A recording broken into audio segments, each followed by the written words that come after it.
total number of valid votes cast in relation to each answer to the referendum question in this area is as follows. For yes, 123,927 votes. We're Scottish, we'll like to stay together.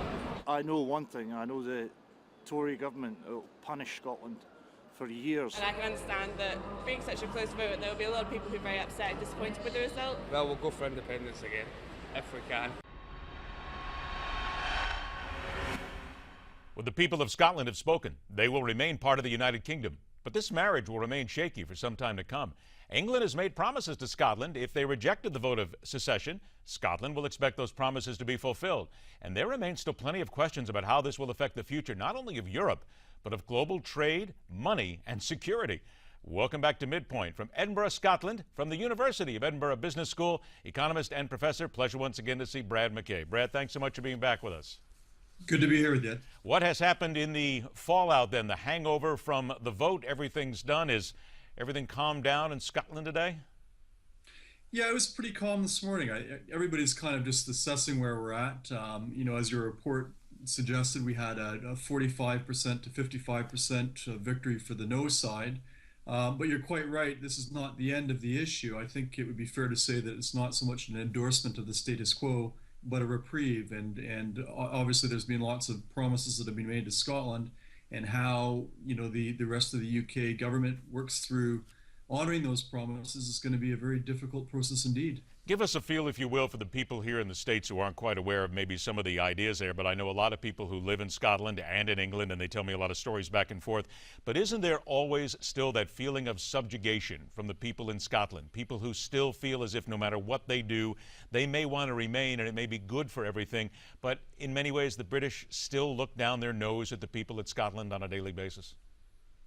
You know, I'm not sure it's so much that they look down their noses, but the reality is that, you know, I mean, Scotland's got a population of 5.3 million, and England has a population of, you know, something like 57 million, 56 million, somewhere in there. So you know, it's a partnership, but it's really a partnership between two countries that are of very, very different sizes. And so the reality is that a lot of the focus in the UK tends to be, for example, on London and the southeast, and Scots often feel like they're peripheral, but so does, for example, the English regions, and to some extent Wales and Northern Ireland as well. I want to play for you a soundbite here, and I want everybody to hear it. This is the leader of the United Kingdom Independence Party. This is after the vote was announced, talking about the fact that the English people comprise 86% of the population of the Union. He's not happy. He says that this 86%, quote, has been left out of all of this for the last 18 years. Here's his statements. A series of promises were made on behalf of the English, and let's just remember, the English are 86% by population of this union. They've been left out of all of this for the last 18 years. We still have a situation where Scottish MPs can vote in the House of Commons on English-only issues, and I think what most English people want is a fair settlement. It would seem, at least from some of the reports and from that comment as well, that the English, a lot of the people there, certainly in Parliament, they wanted the Scots to be gone. That would fly in the face of everything that we have been told. Well, I think the person that you actually that was being cited there, that was speaking, is Nigel Farage, and he's head of the United Kingdom Independence Party, and it's not unlike the Scottish National Party. It's basically an English nationalist party. So they're actually a reasonably small party in terms of the major parties, but they are a growing force, and it's very reflective of sort of a growing English nationalism. I think what you've seen happening over the past few decades is to some extent a receding of this idea of Britishness in the UK, and in its place what you're getting is different nationalities that are beginning to come to the surface. And what some people in the United States are, I'm sure, aware of is that the United Kingdom it's actually a family of 4 nations. It's a country of 4 nations, each that has their own histories and their own identities. And what you're seeing is some of those identities beginning to come to the surface now.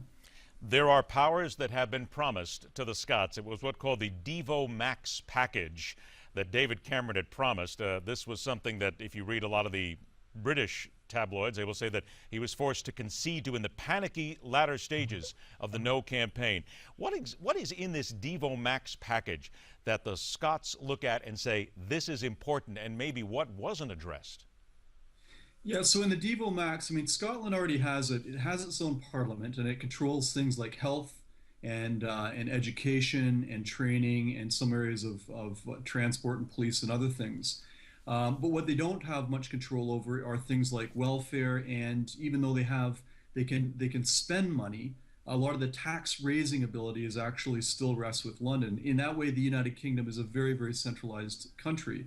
And so the Devo Max is basically devolving control over things like welfare and also a lot of tax raising powers, potentially, for example, over income tax to the Scottish Parliament, so that they not only have the ability to be able to spend money, but they will also be accountable and responsible for raising their own money through taxes and other things as well. Brad, in essence, so wasn't this then the best of all worlds that the Scots could have wanted here? Because certainly they're going to get these concessions from the British government. They're going to be able to take care of different taxations. And at the same time, they don't have to give up the money. You don't have to change a whole lot. There's the nuclear weapons issues. My goodness, we could go on and on and on here.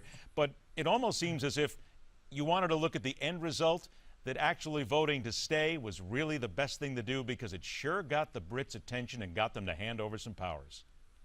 Yeah, I think that's right. I think it probably is the best outcome for Scotland. But remember that a lot of those powers have yet to be devolved, and there's going to have to be quite a significant conversation, because the United Kingdom doesn't quite work like the United States. It's not a federal system in that sense. So you still have a parliament in London, which and so, for example, Scottish MPs can vote on issues that just really affect England in a way that some English MPs can't vote on issues that affect Scotland. And so really there's going to have to be quite a complicated conversation that happens in the UK about how, for example, potentially whether or not England has its own parliament and the UK moves towards a federal system like the United States, or whether they come up with some sort of British version of it. It's going to be a lot of complicated conversations. And so whilst there's been lots of promises made about devolving more power, you're also hearing, for example, the English regions outside of London and the southeast, Wales, Northern Ireland, they're also saying we want power. So there's going to have to be quite a constitutional conversation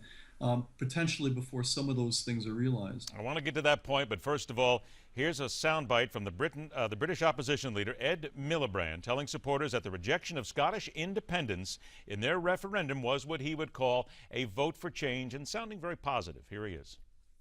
This was a vote for change. Change doesn't end today, change begins today. Because we know our country needs to change. We know our country needs to change in the way it is governed, and we know our country needs to change in who it is governed for.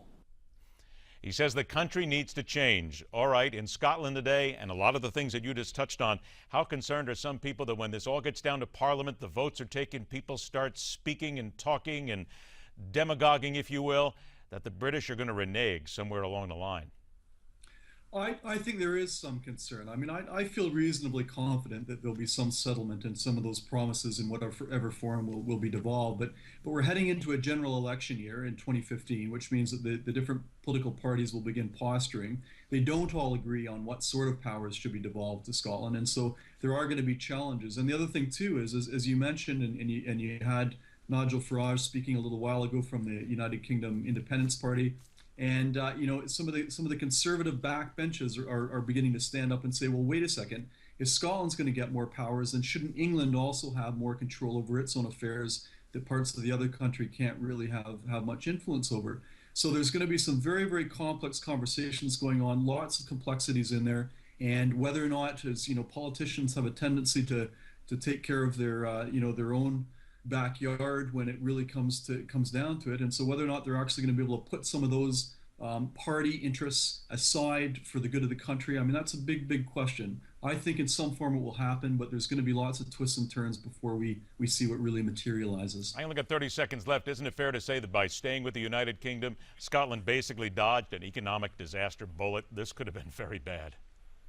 I think it would have been very challenging indeed for Scotland. There's no question about it. And of course, it would have had all kinds of geopolitical ramifications, including potentially encouraging a lot of different independence movements in places like Catalonia in Spain. So no, I think that you're quite right. I think that probably there was a very challenging transition period that Scotland's probably avoided. And the Russians are always watching. That's it sounds like we're right back 50 years ago. Brad MacKay, it has absolutely been a pleasure yesterday and today. Thank you so much for your time. We'll look forward to doing this again. Pleasure. Thank you. All right, later on this hour, the FDA has been watching the various claims of drugs helping men with low testosterone and has decided the time is now to get involved and possibly save lives from snake oil salesmen. And after the break, when is it proper for the law and the courts to tell the parents what discipline is and how they can administer this discipline to their children? It's a hot topic. It's coming up right here on MidPoint, where every day we question everything.